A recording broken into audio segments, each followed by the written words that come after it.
This looks like an easy math question, right? But believe it or not, millions of people get this wrong. So pause the video, don't use a calculator and try this first. Take 5 seconds, think carefully and comment your answer before I solve it. 8 minus 5 gives us 3 here times 8 minus 5 gives us 3. Now 3 times 3 gives us 9.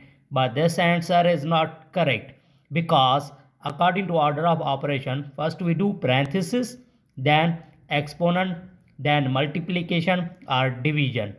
Finally addition or subtraction. Remember that in multiplication and division have equal priority and we have always worked from left to right. Same applies addition and subtraction. In here in this expression 8 minus 5 times bracket 8 minus 5, it means P means parenthesis, also we use brackets.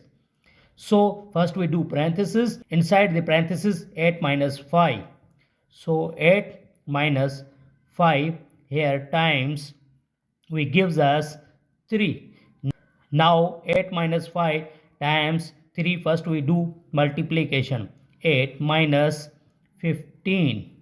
Finally 8 minus 15 gives us minus 7. This is the right answer.